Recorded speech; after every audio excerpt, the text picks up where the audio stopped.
Beautiful party people, it is Trego with Trego the DJ, and we are back with this week's unsolicited wedding advice because no one asked for it. We're going to jump right into it today because we are covering 3 priorities that you should make while making your wedding budget. Tip of the tongue, the lips, the teeth, let's get right into it. The interesting thing about a wedding is you want the best day possible, right? But you also know that you're going to be looking back on this.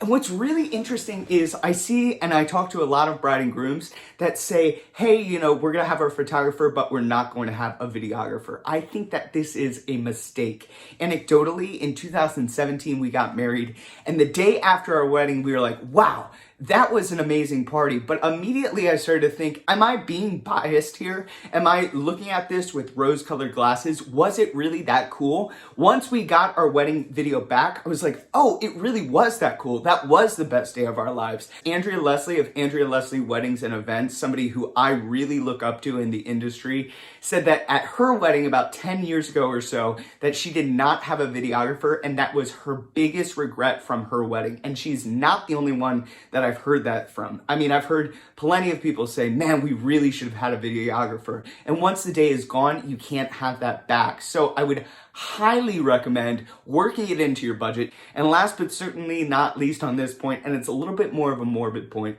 you never know how long we're going to be here on this earth. And still pictures are great, and I think that they capture a lot. But at the same time, video is something that is going to show the true character of the day, and I would just highly recommend it. And I know that you're going to say, well, how often am I going to watch my videos? I'm going to look at my photos all the time, but I'm not really going to watch the video all the time. Yeah, I only watch my video once a year. It's a good representation of our big day, and I am so glad that we have a wedding video, and I would highly recommend that for you as well. The next thing is probably what I'm most passionate on this list about. It is tailorings and alterations on your wedding dress or your suit. You know that you're going to be looking back on this day for the rest of your life. Please tailor your suits. Please put it in the budget. Please get your suits far enough in advance so that you can send it to the tailors. You can do all your adjustments and whatnot, and you're not rushing at the very end. I don't care if I'm your DJ or not. I am going to see your gallery of your wedding, and if you have an ill-fitting suit, I am going to flip out. I mean, it doesn't have to be an expensive suit, by the way. I wore a $200 suit at our wedding. I got it well tailored, and everybody said I look like $1 million, especially my mom. But shout out to Friar Tuck's in California for hooking me up. They don't have expensive suits, but you can tailor it up and look great. And same out here in Arizona. I love Nick's Menswear. I really think that there's no excuse for looking your best, and it can be affordable at the same time. You just need to have some foresight and work it into your budget to say, okay, well, we're going to set this aside for alterations and we're going to look our best. Same thing with ladies, but guys, woo! Ill-fitting suits, man.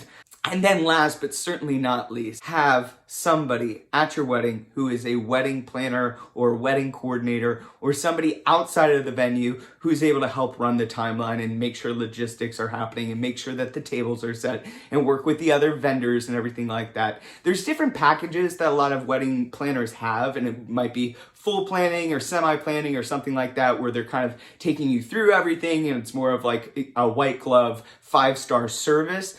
But even just a day of coordinator is somebody that you should consider at your wedding. I think everybody should have at least that. And when I say day of, I don't mean just day of, because a lot of times the planners come in at the 4-week, the 6-week mark, and they kind of see everything that you have, and they can put out fires before that day of. If they say, oh, you have 130 people who are coming to your wedding, but we only ordered 100 chairs, we need to make this right. Or your DJ is supposed to arrive to the venue at 4 o'clock, but that's when your reception starts. We need to adjust the contract times and whatnot. Your coordinator and your planner is kind of like your insurance plan, right?